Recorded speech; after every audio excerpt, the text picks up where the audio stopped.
listeners, hello everyone. Kathy Labriola is an RN. Is that correct? Yes, that is true. And you got into counseling through being a nurse? That is true also. What kind of training did you have in counseling? None whatsoever. And I used to say I'm an amateur, but someone else told me, no, don't say you're an amateur, say you're a natural. Because it does seem like I was always drawn to this type of interaction with people. I was an intensive care unit nurse for many years, but because I worked in a respiratory ICU, and this was in the 1980s, right when the AIDS epidemic started, I worked with a lot of patients with AIDS. And from there, I was offered a job doing AIDS research, working with, I had 1,000 patients who had AIDS, and we were giving them what we hoped were life-saving experimental drugs to try to save their lives, because there was absolutely nothing at that time. And it became clear to me from many things our patients told me over the years that I worked there. They often said things to me like, well, I don't think these drugs are working at all, but I keep coming back every week, month after month, year after year, because you're so good to us and you really provide this kind of nurturing support and counseling for us. To me, that was sort of incidental to the job, but it became clear that that was the core of what was either keeping them alive or helping them to cope with the fact that they were dying. And so after being in that job for 5 years, I realized that nursing was not my true calling.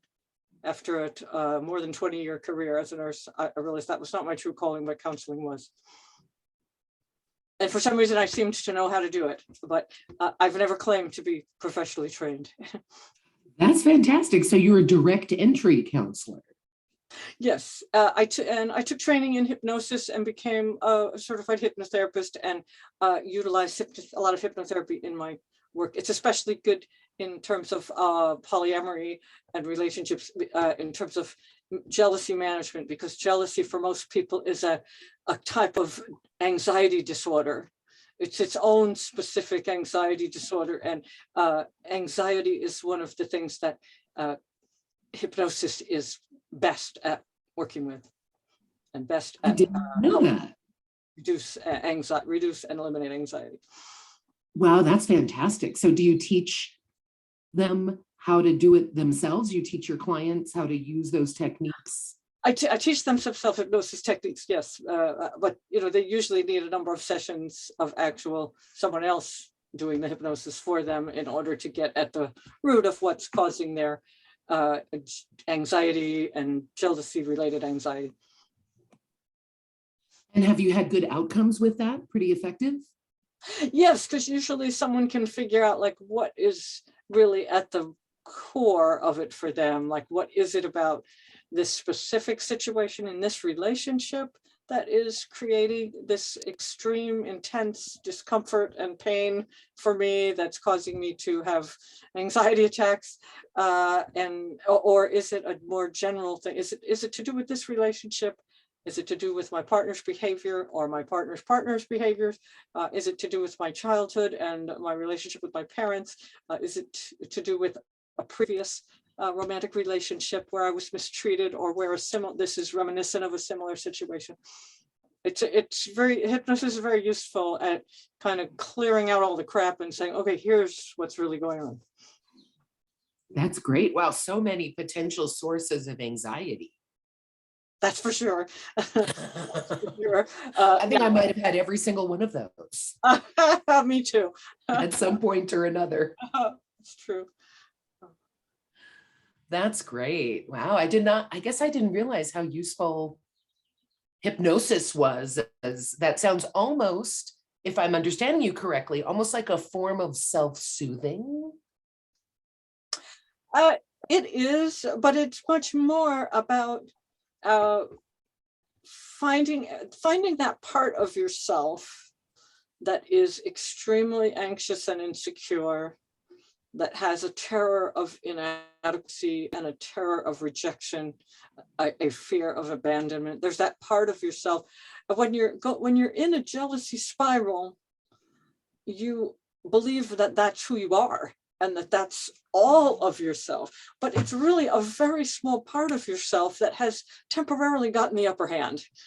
That part of yourself that is terrified of abandonment, that believes you're unworthy of love, all of those terrible feelings, believe that you're an inadequate partner and you'll never be good enough and all of that stuff, or that your partner will always cheat on you, lie to you, abandon you, mistreat you, etc., and will always choose someone over you. That's a very small part of you, but it really has gotten a little out of control when you're in a jealousy attack. And if you can just find, where is that part, what is it, and see that it's really a small part of you, the rest of you then can nurture and comfort that part, can self-soothe, can assure that part that things are going to be okay and that you can take care of yourself.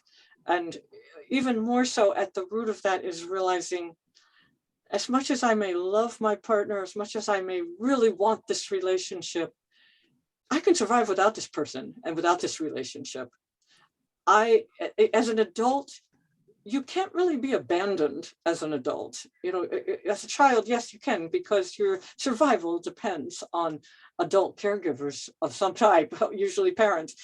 So you can't survive without them.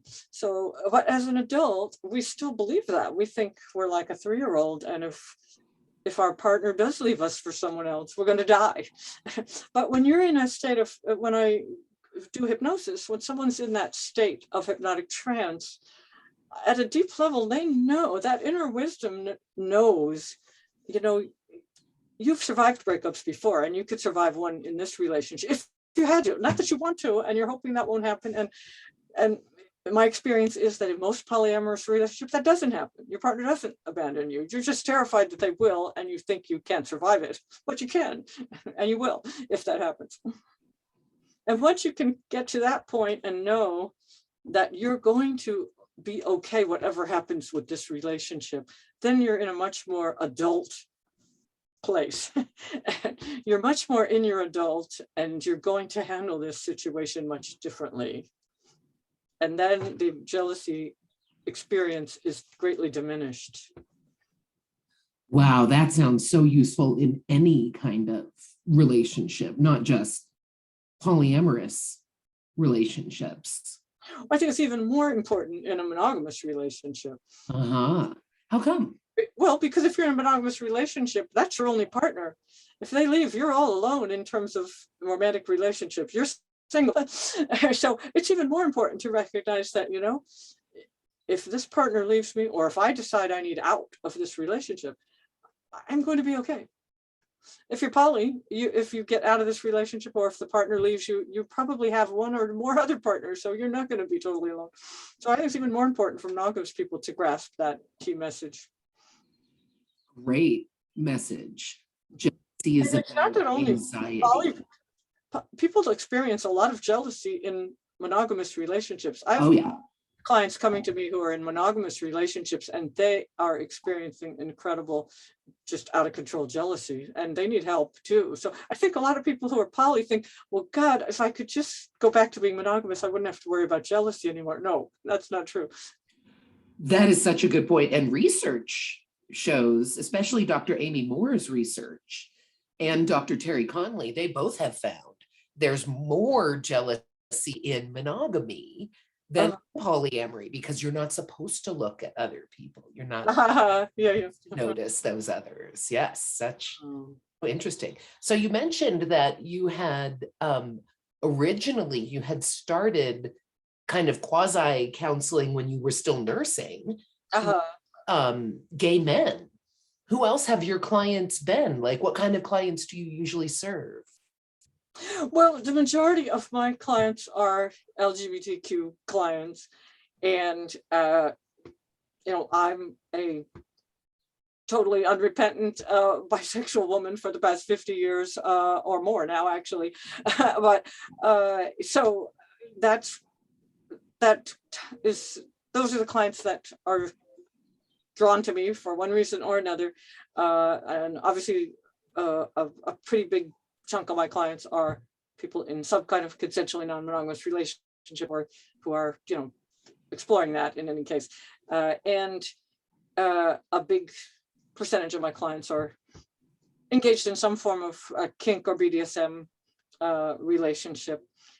I also work with a lot of clients with chronic illness, chronic pain, other medical issues, partly because of being a nurse. A lot of doctors refer clients to me for that. I've had a lot of doctors who refer clients who will say to me confidentially, I would never refer a patient to a hypnotist because, they're a bunch of quacks, but because you're a nurse, I think you're probably science-based, so I feel comfortable referring to you. So, I work with a lot of methamphetamine and heroin addicts who are mostly bipolar. I have a number of psychiatrists at Kaiser who refer their clients who are both bipolar and have drug addictions, which is very, very typical of people who are bipolar, that they are following a brilliant treatment strategy, which is using some kind of amphetamines or uppers to manage their depression when they go through depressive episodes, and they are using some kind of opiate or downer or alcohol to manage their manic episodes. And that's a brilliant treatment strategy, and it works, but eventually it starts to cause more problems than it solves. So then they need help. Absolutely. Self-medication is very popular and sometimes goes wrong. Right. And you have to acknowledge that, wow, that's a great strategy, and people are very smart to figure it out, but they don't realize how eventually it's going to create a lot of problems for them. Yes. That's kind of that's my definition of a drug or alcohol problem, when the drug or alcohol starts to cause more problems that it's solving for you. And then you can't stop using it. Right. Yeah. Then you have to come up with a different strategy. Right. So it sounds like your clients face addiction and jealousy sometimes. What kinds of other issues do they have to deal with, or are you generally working with people on? Well, because I'm an anarchist and a political activist here in the Bay Area community, and a lot of people just know me through that, I work with a lot of political activists who are experiencing burnout, anxiety, and depression due to just the absolute exhaustion and fatigue from, usually for doing many years of political activism and feeling like, wow, the situation's hopeless. You can imagine I was extremely busy during the Trump administration. That was kind of the low point, certainly the low point for me in my almost 50 plus years of political activism. So a lot of people were having a very rough time. And then with the coronavirus on top of that, a lot of people were falling into depression and other extreme states due to the situation there. Yeah, it's been a rough couple years. Yeah. Everybody going from Trump into the pandemic has been a challenge. I think the first challenges on top of that for so many people. We're just not making enough money. Hardly anybody. And that first year of the pandemic, Trump was still president, remember? So we had the Venn diagram of those two things overlapping was, boy, that was to me a really low point. Really intense. Absolutely. If thousands of people are dying and Trump is still president, how did that happen? Yes. Yeah. Thank God that part of our nightmare is over. Well, although he's threatening to come back and get reelected, let us. Oh my God. That gives me some anxiety thinking about back in the White House. Let's talk about something more optimistic. Excellent. So you've written a number of books, at least 4 or more. How many books have you written? 4. I did write a 5th one that is not for publication, but was donated to the San Francisco Gay and Lesbian Historical Society's museum. I wrote a book about the 5 years I spent with taking care of AIDS patients in this AIDS research office, medical practice, because I wanted those men to be remembered. As I say, out of 1,000 patients, and within the 5-year period I was there, over 300 died. And I just wanted people to know what that was like for these men and what they were going through. And I don't want them to be forgotten. So the San Francisco Gay Lesbian Historical Society has a special archives on the AIDS epidemic, and particularly focused on the AIDS epidemic in San Francisco, the history of that epidemic and the evolution of it. So that book is part of their archives, but for legal reasons is not being published. I have to wait until 50 years after everyone died in order to make that information public, because I'm a nurse. If I were a normal person, I wouldn't have that patient nurse confidentiality, and I would only have to wait 30 years until after they died. And it's been that long now. Wow, so you were really on the front lines at the beginning of that epidemic. True, that is true. Wow, how has that affected you? The coronavirus epidemic every day has brought that all back to me. I finished writing that book about my patients that died from AIDS. I finished writing that book a week before the lockdown in March of 2020. And so that book was written really totally before the pandemic, but every day I just keep thinking, we were all dying too, but no one cared. No one cared. It was happening within the gay community. 20,000 gay men in San Francisco died from AIDS in a 15-year period. And it happened in a longer time period, but it was happening in a very concentrated way in one community. It was also because I live in the East Bay, and in Oakland, we had a huge number of Black and Latino heterosexual IV drug users dying from AIDS, and I was involved in that as well, but not to the same extent. And no one cared. No one cared that they were dying. Now it's on the headlines on the news every day about COVID, and everyone's up in arms. Everyone's pretty freaked out, and everyone cares. And they should. Attention. They should, but it's so different, and I just can't. I keep thinking that every day. I can't get that out of my head. How different that was. There is treatment for HIV and AIDS now. There's still no cure. It's not like that epidemic is over. No, but wow, a lot of millions of lives have been saved. Why those? Yes. Those are miracle drugs. Believe me, wow. Oh, you can live with it in a way you could not before. Now the lifespan is so much longer. Yeah, I mean, thank goodness. Yes, I can still remember the exact moment when those drugs came out, and just absolutely suddenly overnight people stopped dying, just overnight. Wow. It was just going on and on and on and on, and then suddenly everybody was not dying anymore. Was that the late 90s? 1997. 1997. The BAR is a newspaper in San Francisco, Bay Area Reporter. They suddenly had a big headline saying, "No obituaries this week," because every week they had pages of obituaries of all the men that were dying, all the gay men that were dying. And suddenly one week, there were no obituaries. They already had a headline and a story, a totally different story with a totally different headline. And they just said, scrap that story. This is the story. This is the real news, that for the first time in over 15 years, there are no obituaries in our newspaper.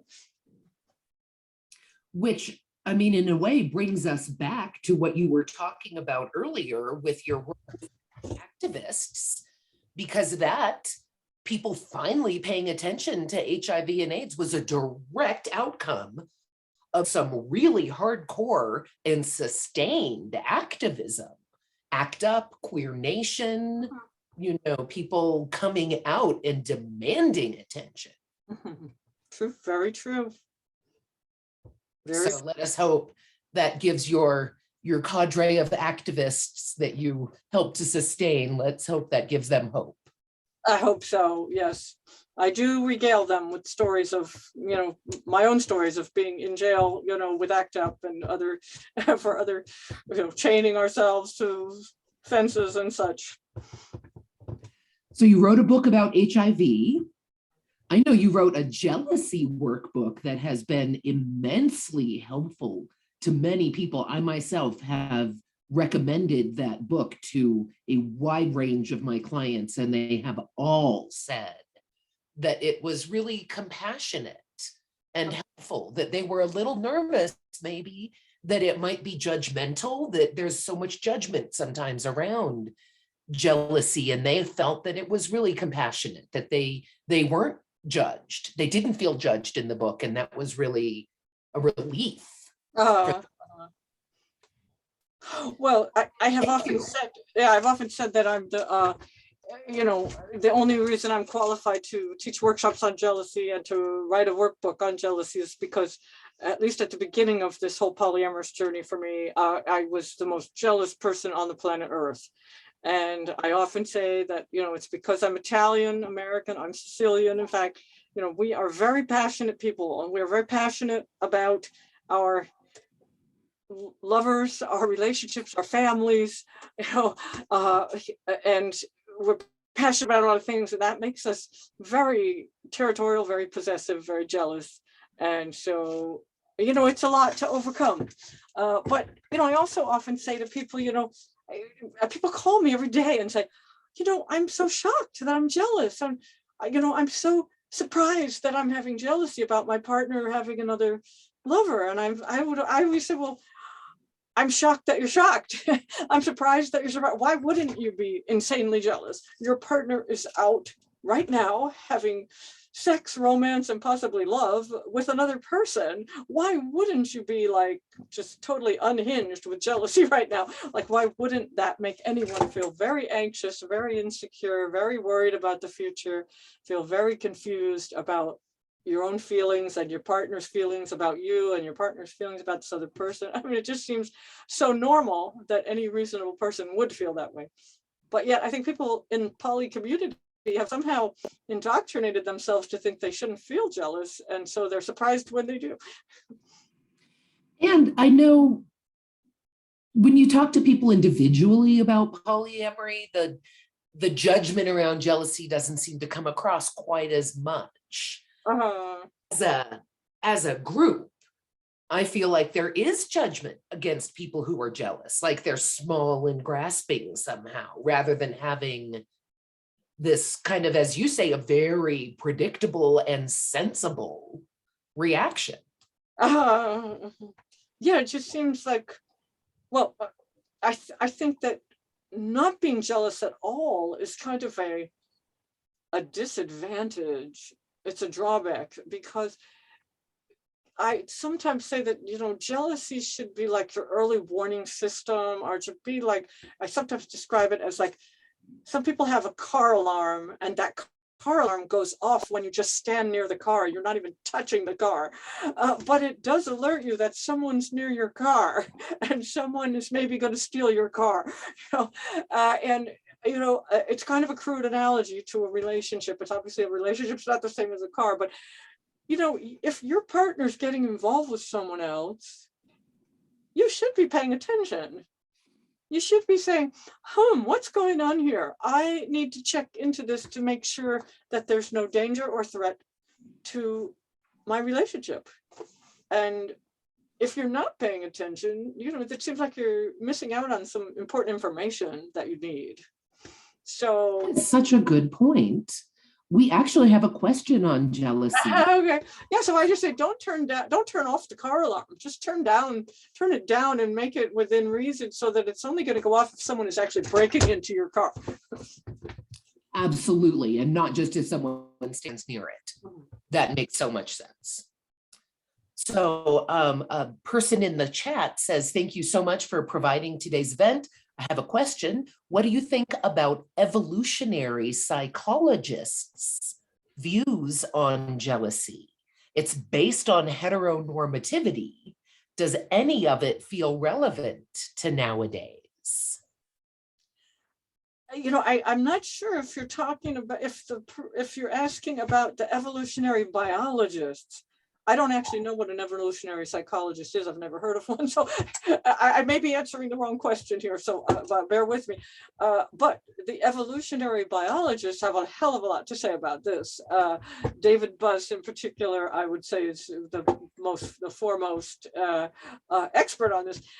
He and many evolutionary biologists believe that jealousy at one time in the very distant past had a survival value, and that jealous people were much more likely to have their children survive to adulthood so that their genes would be reproduced. So as a result, if anything, we're getting more and more jealous over the millennium because the jealous people are surviving long enough to reproduce and their children are surviving to adulthood so they can reproduce. The theory is that jealousy for heterosexual males is based on a desire to make sure that their genes are reproduced and that their female partners are impregnated with their children, not someone else's, and that they're devoting their resources and protection to children that are biologically related to them. These evolutionary biologists also believe that for heterosexual females, their jealousy is based on a desire to secure those resources of protection, food, etc.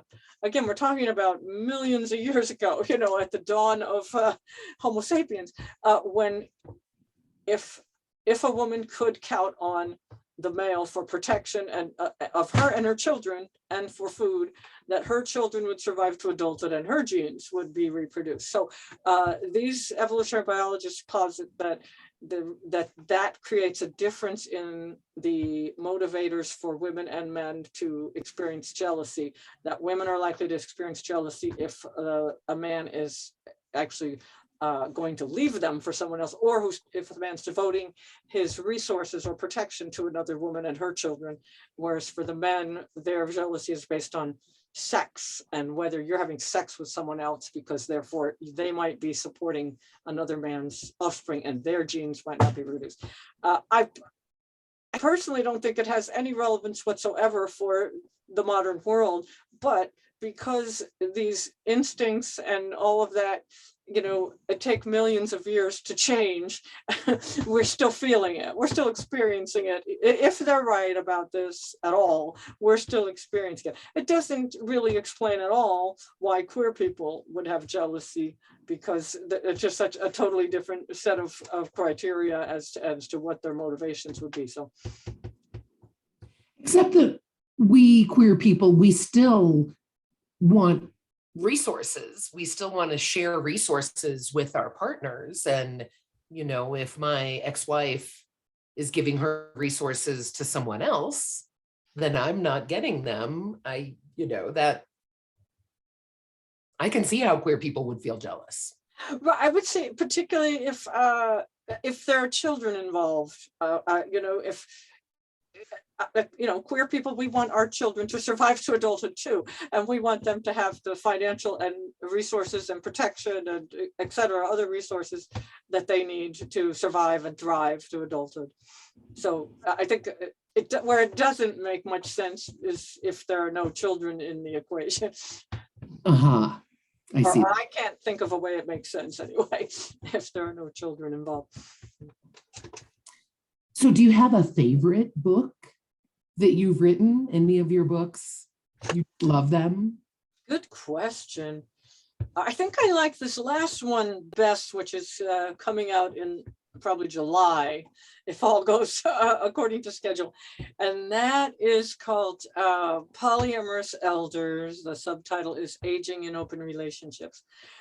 Because I'm a polyamorous elder and I am fascinated by the stories of people like myself who have been in polyamorous relationships for many, many years and have been so through different stages of our lives and through different eras in history. I find that story very fascinating, and so I think that's probably why this is my favorite book so far. I think feel more personally involved. I'm just as a heads up, or as a what is that when you acknowledge your connection? It's not like I'm Full disclosure. full disclosure. Thank you. Thank you.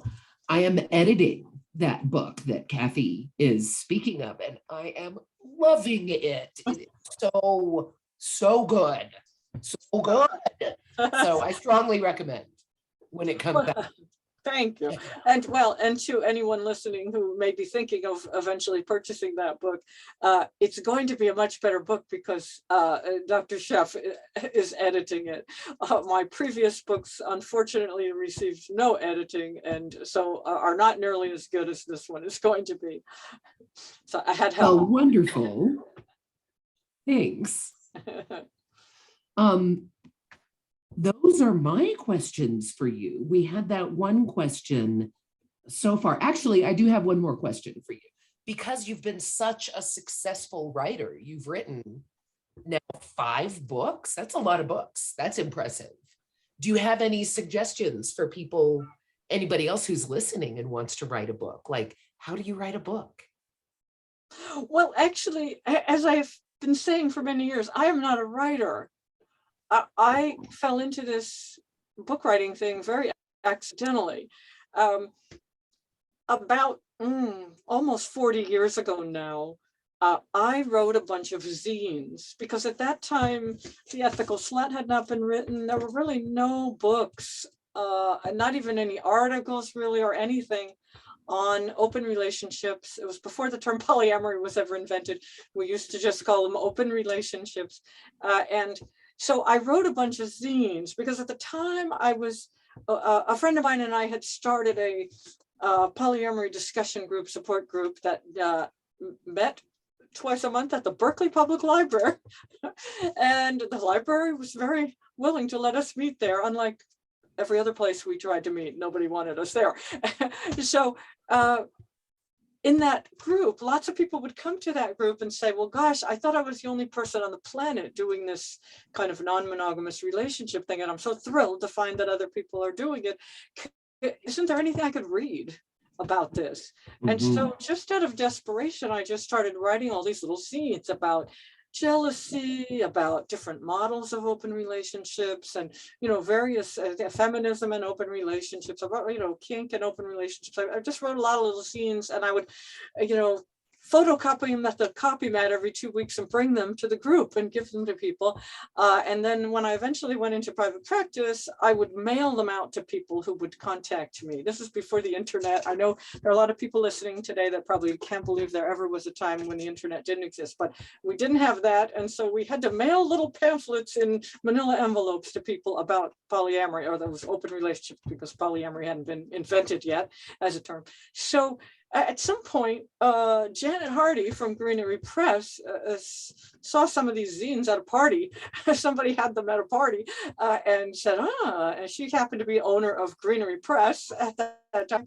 And she called me and said, well, you have all these zines. Why don't you put them together and add a few more chapters and you've got a book? And of course I kept saying, well, I'm not a writer. And she said, well, obviously you are. You wrote all these zines. And she said, they're better than, other things I've seen. And at that time she had just completed writing The Ethical Slut, and it was just about to come out. And so there was then more things were coming out in writing about it.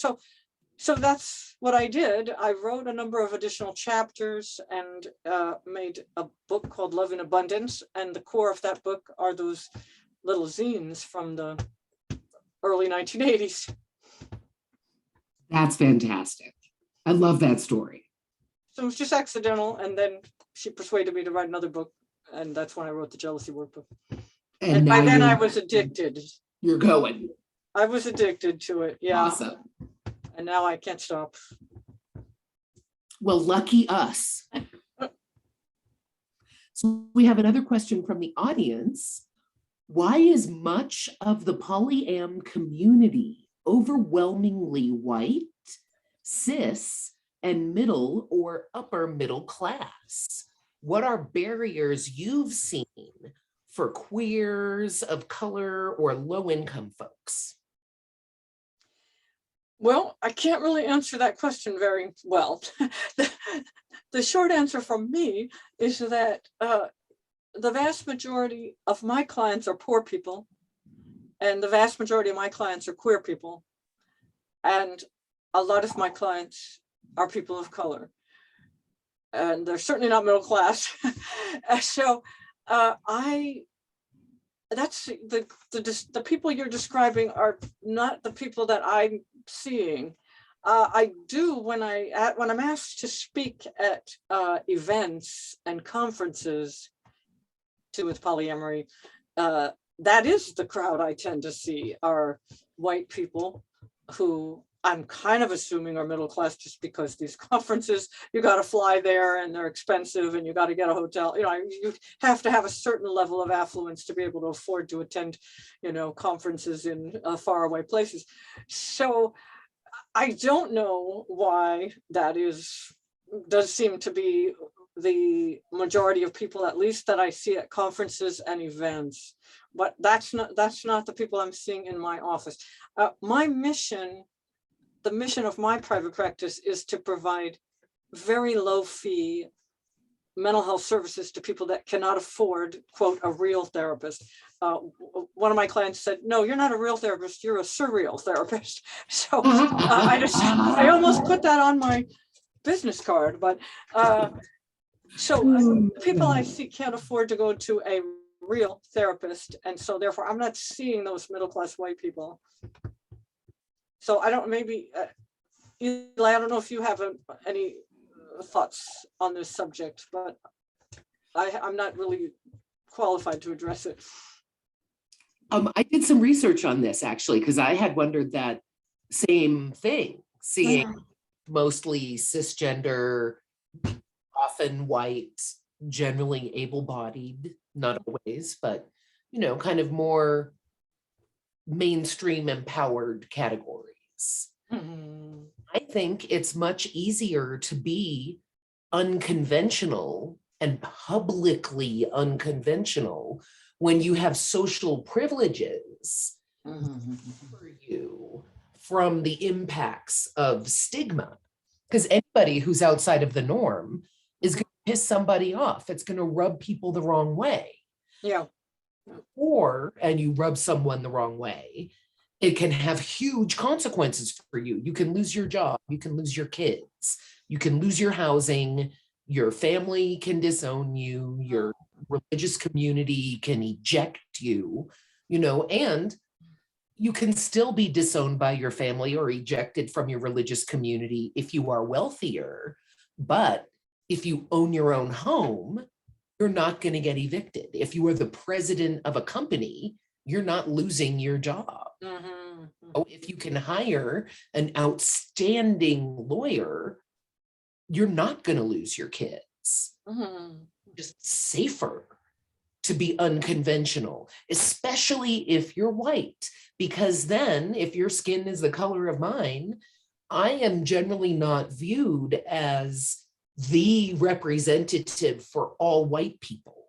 Like, people get to be individuals. So if I'm a slob, or I'm slutty, or I'm goofy, or whatever, you know, I'm late, I'm irresponsible, I'm dressed poorly, that just speaks of me. I'm not a representative that's then making this entire category of people look bad, because white people get the social privilege of individuality. Often BIPOC people are judged as the representative. You know, Serena Williams is the representative of Black athletes. And if she cusses on the court, then oh my goodness, it's such a bigger deal than John McEnroe, who is a figure from history. He was actually very much of a cusser on the tennis player, and he would get very upset and angry, but no one used him as the representative of all white men. Like, oh, did you see that shameful John McEnroe? Boy, white men are a mess. You know, he got to be just himself. So that was kind of a long and rambling answer. Well, I would add to that my experience is that I'm not sure that I don't really think there are any more white people that are polyamorous than people of color. I don't think there are any more hetero people that are polyamorous than queer people. But it's very true that white people that are heterosexual are much more likely to be out of the closet about it because they can afford it. They can afford to lose their jobs. They can afford to, as you say, get a great lawyer if your children are being threatened with being taken away, and your children are much less likely to be taken away from you if you're white than if you're not, and that they're less likely to be taken away if you're straight than if you're queer. So it's also very true in this. There's been a lot of research on this and scholarship on this, that it's a very similar pattern that people of color who are queer are much less likely to be out of the closet because they cannot afford to lose jobs, kids, etc. And they especially cannot afford to lose their family of origin acceptance because they're more dependent on their families, whereas white people tend to have more financial independence and not have, if their family rejects them, who cares, you know, because they're not going to someday need the family to take care of them in some way. And if you're white and you come out into a pretty white queer community, you don't have to deal with racism. Yeah. You are a BIPOC person, then maybe you deal with homophobia from your family, but you're dealing with racism from the queer community or the poly community or whatever. So yes, I do think people of color or BIPOC folks might be less likely to use the term polyamory as an identifier. They might have multiple partner relationships, but think the word polyamory as kind of a white thing.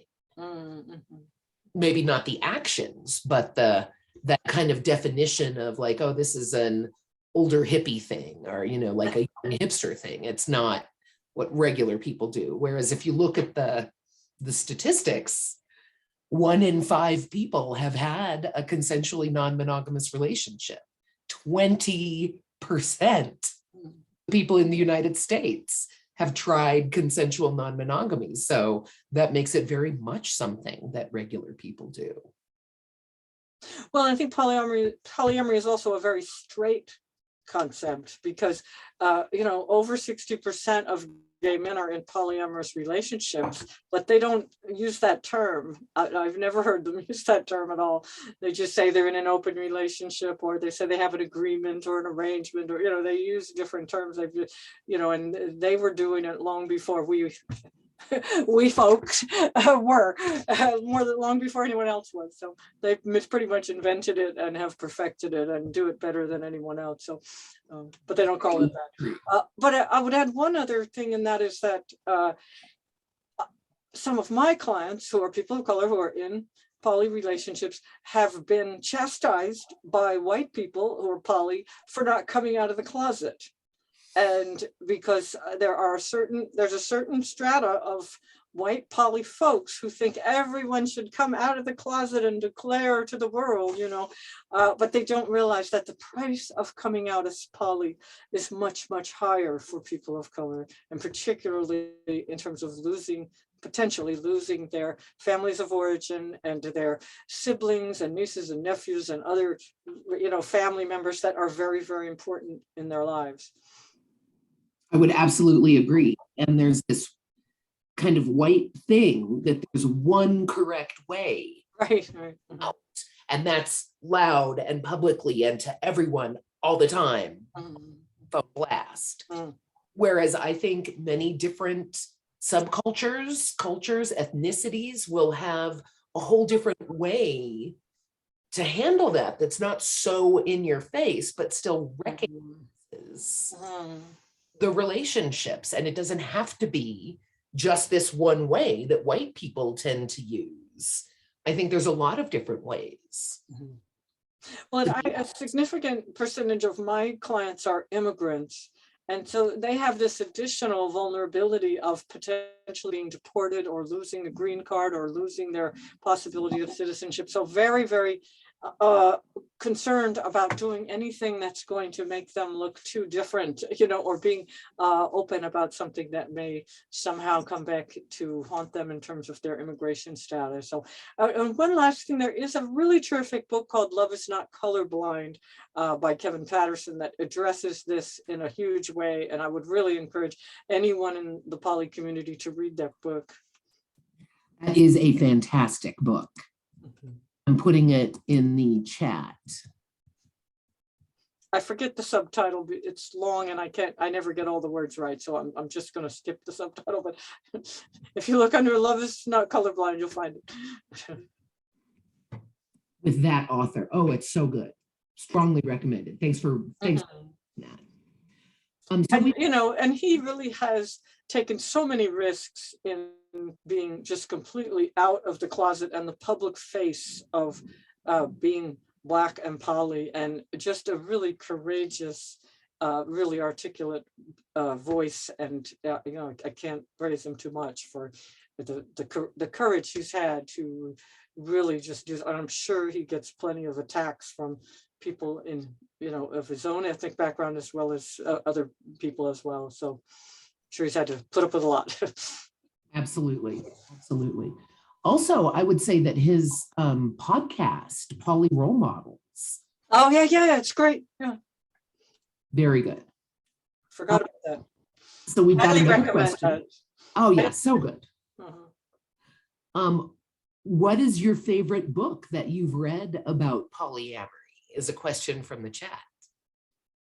Actually, my favorite book is Open by Rachel Krantz, a very recent book that just came out in January, because this is so personal, so raw. It is her memoir of a polyamorous relationship that went south in a big way. And it is so personal. And I think it just gives just the actual experience of being in a poly relationship, more so than anyone else, any other book that I've seen. A lot of these books on polyamory are kind of very kind of dry, kind of how to, practical guides and things, which we need and are great. But this one is really highly personal. And I feel like it really gives I don't even know what to say about it, but just anyone who's poly, yeah, definitely read that book. And that was Rachel Krantz. Krantz. Is that correct? Yeah, just came out in January. Great book, Open. Nice. I forget the I forget the subtitle. It's Subtitle, but it's Open. Open, and then it's a memoir of something Of something. Yeah, Of sorry. difficult times. I can't remember the photos. Everyone has long subtitles now. I think it has to do with Google search words or something, that the more words you have in there, the more people are going to find your book somehow. But it's gotten to ridiculous lengths at this point. So now we've got another question from the chat. I personally don't think compersion is the opposite of jealousy. Maybe it's a bit of a tincture, but I have felt both at the same time. How do your clients view compersion, and are there different ways of conceptualizing it? Those are all great questions. Thank you. I'm so glad you asked those questions. Well, that was from the chat. Yes, thank you. Whoever asked that. I have always said compersion is overrated. Compersion is way overrated. Compersion is not necessary at all. People seem to think this is like the holy grail of polyamory that you should be searching for and working towards compersion. And the good news is that it is not in any way necessary in order to have happy, healthy, functional polyamorous relationships. And I actually don't even think compersion is very useful, because I personally just want to feel neutral about my partners and their other relationships, because they're kind of none of my business, you know? It's not really my job to like these people or to be the cheerleader for these relationships. You know, I see my partners as grown-ups who are perfectly capable of picking other people that are good for them and, you know, creating relationships that work for them. And it's not really up to me to have a judgment of that, either negative or positive. I mean, unless I think, you know, they're getting involved with a pimp or a drug dealer that's dangerous to them or something, you know, but, you know, they have better sense than that, luckily. I kind of feel like if my partner picks someone, I feel like I don't have to approve of them. It's not really up to me to approve of them or to like them. I feel like she's your girlfriend, not mine, or he's your boyfriend, not mine, or whatever. He's your non-binary, they're your non-binary partner, not mine. So all I have to do is be not get in your way. My only responsibility as a, you know, poly poster child is to be civil to your partners if I, you know, run into them, or if we're in the same space, you know, because we're celebrating your birthday or something, and not create obstacles to you having that relationship, not sabotage your other relationships or your ability to have other relationships. So I feel like compersion sometimes causes people to get all up in their partner's business and be like, get too involved in your other relationships. And this could be particularly hazardous if you decide to develop a friendship with your partner's other partner, and then they break up, then you've lost a friend too. So it's likely that, you know, that you've kind of invested yourself in that, and that you're going to be kind of going through a friend breakup if they're going through a breakup. So the way I conceptualize it is, if you're super jealous, when you're in that state of jealousy, when you're trying to work through that, you know, you start with, this is totally intolerable, like I can't stand it. And that won't work. If you can't get out of that state, then polyamory won't work for you. But if you can get from there to what I call tolerance, like where, okay, you know, this is really not comfortable. I really didn't want to sign up for this. I really don't like this, but, you know, I can stand it. And if then you can get from there, from tolerance to what I call resignation, where it's not really painful anymore. You still don't love it, but you're just, you know, resigned to it. You know, you're like, okay, this works for me. Not perfect, not ideal, but it works for me. And it's not disrupting my peace of mind or my relationship, you know, much.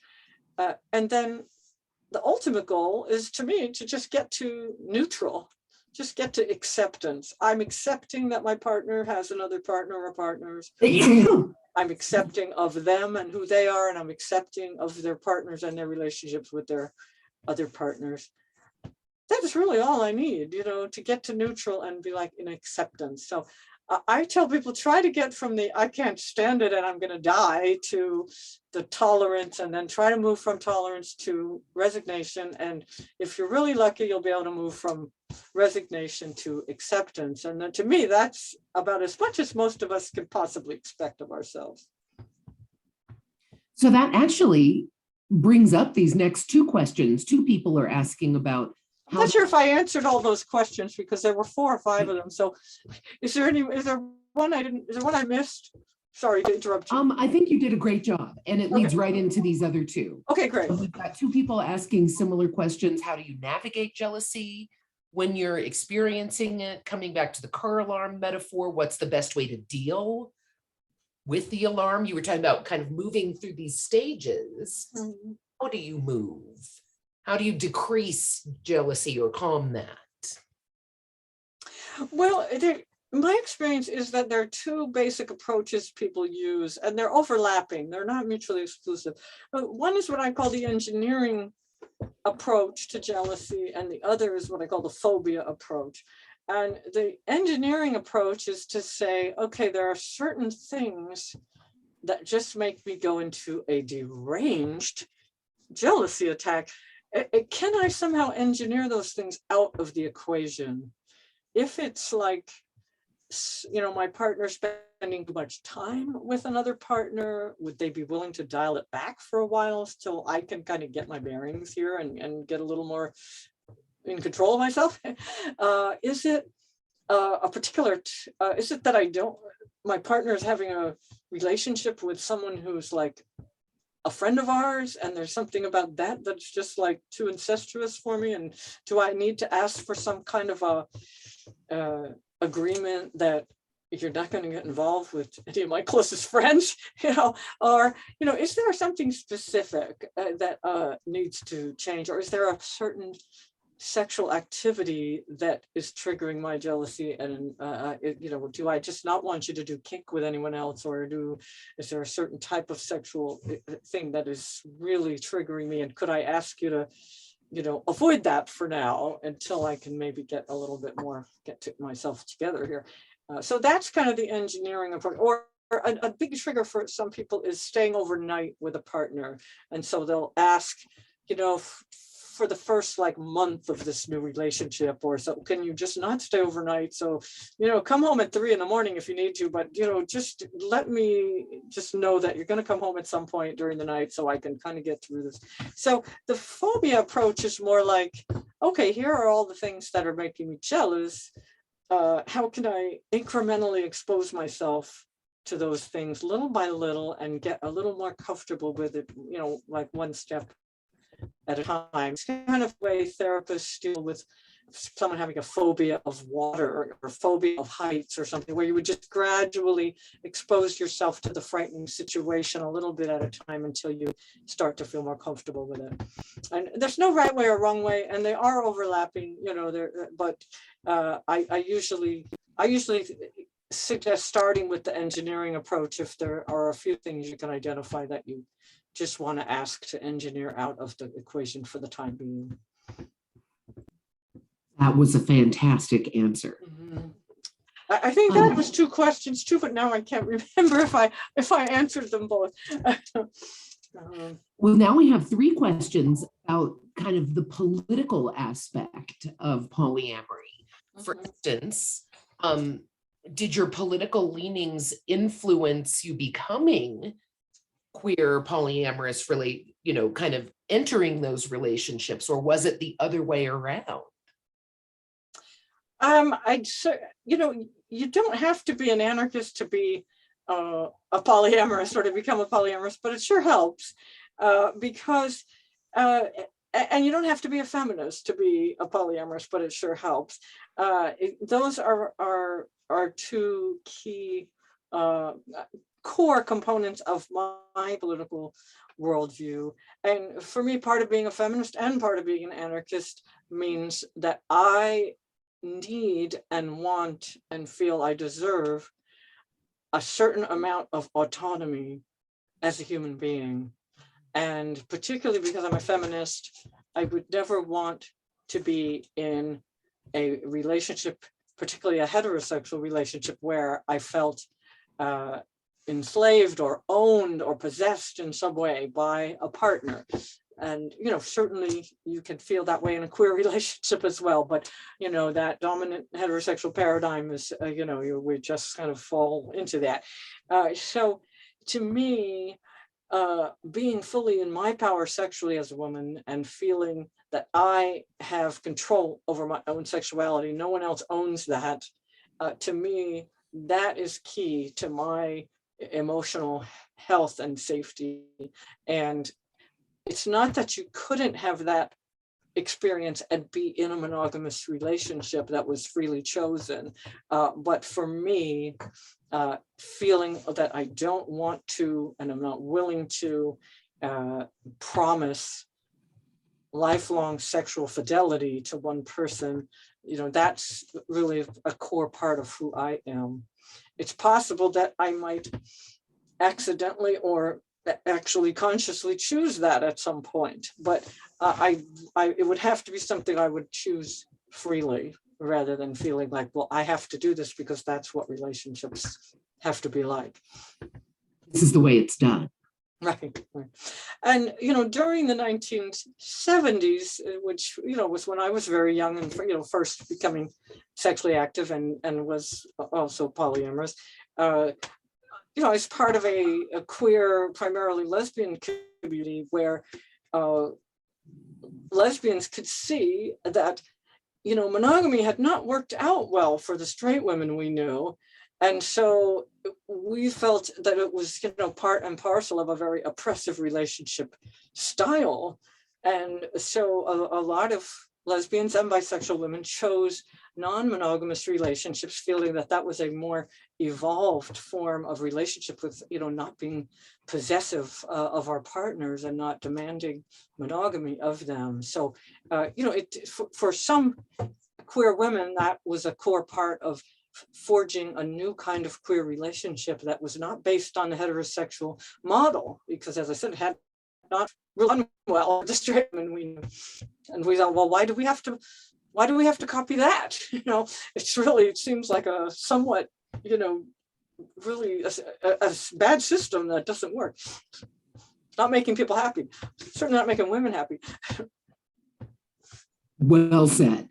Well said. There's a strong connection between consensual non-monogamy and anarchy in kind of a broader sense. Emma Goldman, for instance, was a famous anarchist and non-monogamist. That's true. That's very true. So another person in the chat says, thank you so much for your work, Kathy. Your book, The Polyamory Breakup Book, made me realize that my mono-poly coupling was a pattern that I just sort of hoped would resolve itself. It helped me accept myself as polyamorous and have that be okay. What a sweet thing to say. Thank you. I'm glad that was useful.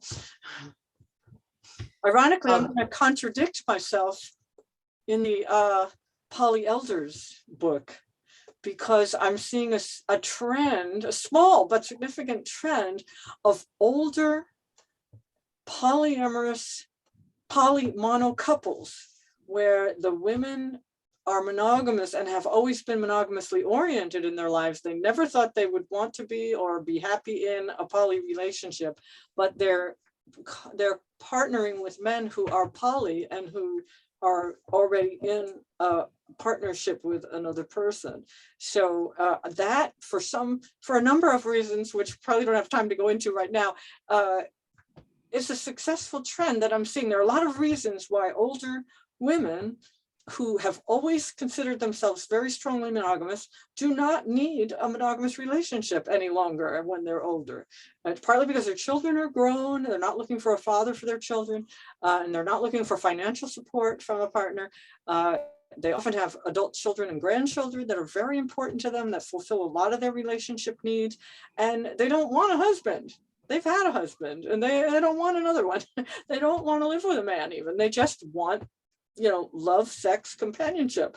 And they want a man that gives them plenty of space to spend a lot of time and energy on their children and grandchildren. So if it seems like that works for some monogamous older women that are partnering with poly men, I do not see that being successful at all amongst younger monogamous women or men.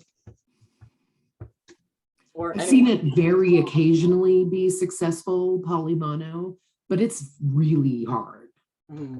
Not seen it be successful long-term very frequently. Another person says, no question, but I just want to say I'm constantly snapping my fingers. Screen, yay, yes. yay, yay. Hooray, thank you. We'll take it. We'll take those snaps. Okay, I went too fast. Okay. So this person is asking and referencing actually someone else we're going to have on in the future, George Ferrer, latest book, Love and Freedom, talks about removing the binary between monogamy and non-monogamy, the war. Do we need such a divide? Is it useful to look at similarities of monogamy and non-monogamy, especially when it comes to dealing with jealousy? Well, I'm not quite sure if this answers your question or not, but I hope that it will be useful. I have always said that there really are only a very tiny percentage of people that are 100% polyamorous, and there are only a tiny percentage of people that are 100% monogamous. There's a huge group in between, and I call them the bisexuals of the poly-mono spectrum, because, you know, in reality, there are very few people, only a tiny percentage of people are 100% heterosexual, and only a pretty small percentage of people are 100% LGBT. And so there are just the vast majority of people are bisexual. So I also think the vast majority of people are somewhere in between poly and mono. And there are a lot of people who generally are happier in monogamous relationships, but with the right person or the right situation or the right life stage or developmental stage of their lives, they could be perfectly happy in a poly relationship. And there are also plenty of polyamorous people, and I'm sure I'm one of them, that in the right situation at the right time in my life could be perfectly happy in a monogamous relationship, even though I'm generally much happier in a poly relationship. So I just think there are so many factors involved, and it's really not that simple. So I don't know how that relates to your question about jealousy. Maybe you might have to answer that or repeat that part of it, because I'm not sure the connection there. Actually think you did a great job, and you're kind of leading into the next question already, Okay. which is fantastic. This person says, what are your thoughts on a more interdependent autonomy? I felt turned off by this hyper autonomous segment along the lines of go deal with yourself and your emotions, and I'll deal with mine, in a way that can feel callous, less community oriented, less compassionate. That kind of makes me that like go deal with your emotions, I'll go deal with mine. In a way reminds me when you and I discussed More Than Two for a little while, and we're like, that book's kind of harsh. Yeah, it is, really is. And this, but it in a way, it really shaped the discourse of the polyamorous community for at least. Yeah, had a lot of influence. Yeah, huge, not all of it positive, unfortunately. So I would agree. And so that's what this question makes me think of. Like, can we be kinder, more compassionate, more together, and still autonomous? Well, I would encourage people to read Rachel Kranz's book, because this is a central feature of her relationship with this partner who was definitely not doing polyamory in a healthy or loving way, the partner, because his attitude was always, well, just deal with your jealousy and get over it, and why are you so needy and dependent, and it's your problem, and I'm certainly not going to be in a relationship with anyone who says that my feelings are just my problem and that I have to solve them. If I'm in a relationship, my feelings may be excessive in some way, or they may not be as connected to reality as I think they are, but my partner needs to be compassionate towards me and the fact that I am suffering right now. And if they care about me and love me, they're going to listen and try to be supportive. It doesn't mean that I'm going to bully them into submission and make them break up with their partner or change their behavior or whatever.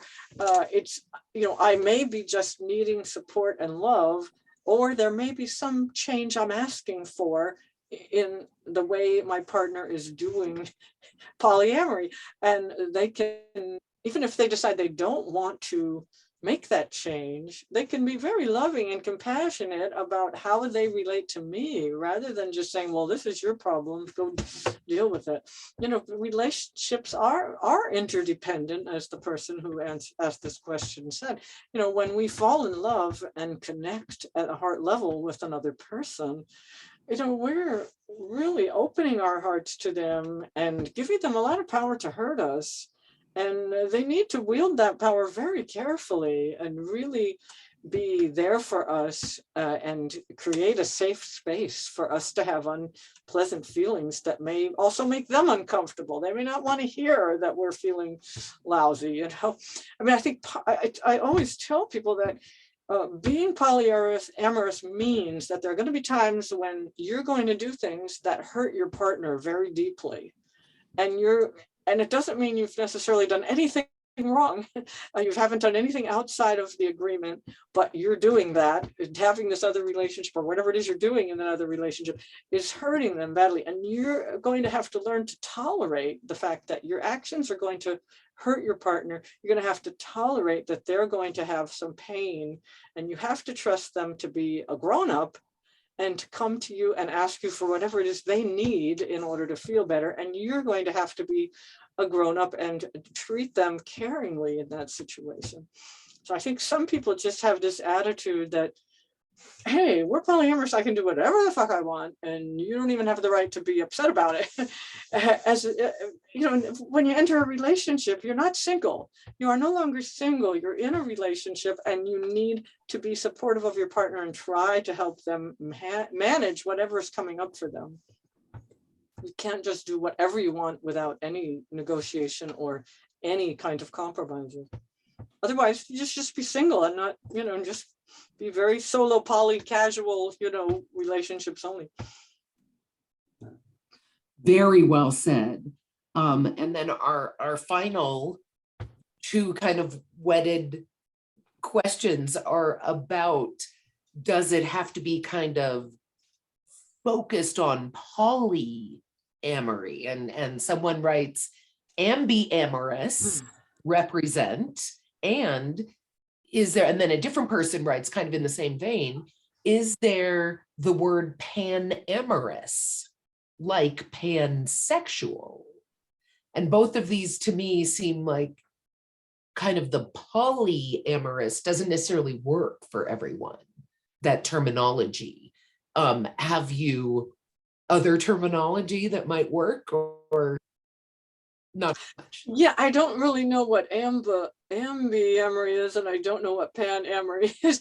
And you know, polyamory was a term that I always hated and never used until it just became so ubiquitous that you couldn't help using it. I was always using ethical non-monogamy or open relationships, but it seemed like polyamory was a word that just kind of steamrollered over the other terms eventually. So that's the only reason I'm using it. I never thought it made any sense. I mean, half of it is Greek, half of it is Latin, and you know, the two things don't make sense together. So anyway, I don't know what those other terms mean, and maybe Eli, maybe you can take a crack at that.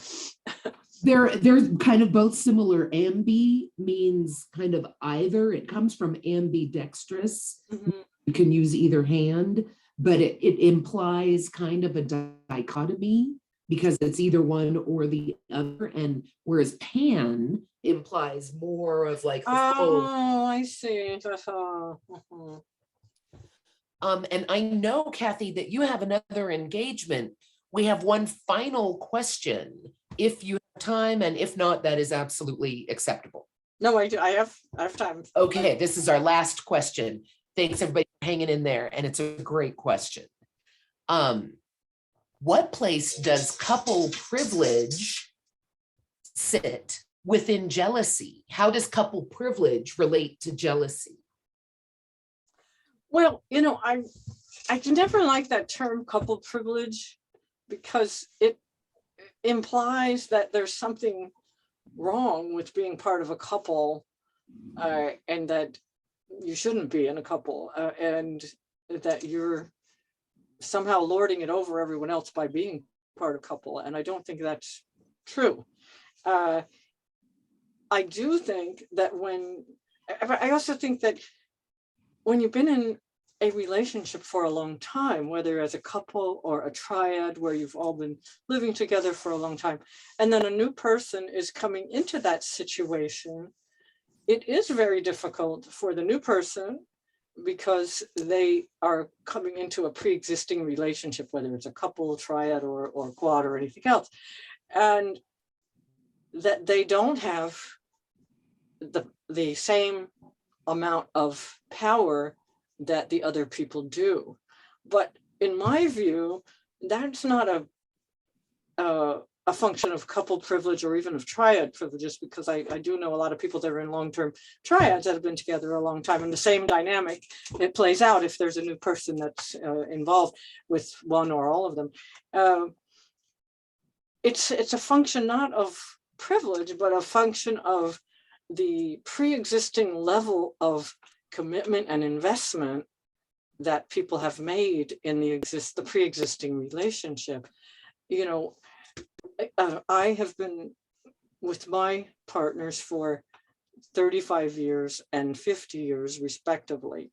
And if I start seeing someone new and I've been seeing them for 6 months, I can't possibly have the same level of commitment or investment with that new person. And as much as it might make them feel unsafe or insecure or like they don't have equality, the fact is they don't have equality, and they can't. How could they? Because I couldn't prioritize them in the same way that I would prioritize someone I've been with for many years, and that we have, you know, really, that I know so well and trust so much, and I don't know or trust the new person nearly so much. So I don't really like I don't like the word couple privilege or triad privilege or anything like that, because it's really not a function of privilege, but a function of the longevity and investment and the safety that's been created in the pre-existing relationships. I could absolutely see that, definitely. You know, having said that, I certainly see some people that exploit that situation to disempower a new person or a person that has not been around as long. I've seen people that have been in a couple for many years, and then there's another relationship that's maybe been going on 2, 3, or 4 years. It's not that it's brand new, but it doesn't have the longevity. And I've seen that person who's in a couple exploit their position to try to bully their partner into limiting and restricting the newer relationship in any number of different ways. And that's sometimes because that couple has financial connections, and there's a lot going on. They have a lot of strings to pull in order to force a partner not to, or to restrict their more recent relationship. Other times it's because they have children together or own a home together, or have there's other reasons why that person is able to exert that kind of control. And certainly I would be very unhappy with that, and really want to chastise that person to really take a look at how they are exploiting the privilege they have in that situation. Absolutely. I love it that you distinguished between that. Oh, and it looks like we have other questions now too. You know what? We're just going to have you back. Oh, I can take 1 or 2 more. I got about 15 minutes. So if you can 15 minutes. If I can avoid rambling too much and answering them, we could probably get them both in. Okay, so there's 2 questions about coming out. Any last advice about coming out to your immigrant family? And is one, and another one is coming out something that polyamorous people do, or is it more of a queer and trans community term? And just before you answer those, let me say, I really love the way you distinguished between kind of corrosive couples privilege that is exploitative and does see other people as disposable goods to be used up and thrown away, and the longer term connections some people have and that are not the same. A 60-year relationship is not the same as a 6-month relationship. I think that's absolutely Correct. So any tips on coming out to immigrant parents?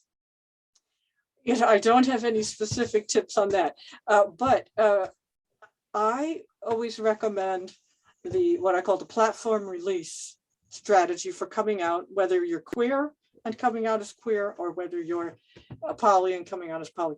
The platform release strategy has been utilized by queer people at least since the 70s. I just named it that in the 70s, and I don't know if anyone has another name for it, but it's I named it that because it's it's similar to the way movie studios, when they release a movie that they don't know if it's going to be successful, they use this platform release strategy where they release it to just a few platforms, very small platforms, just in Los Angeles and New York for a few theaters.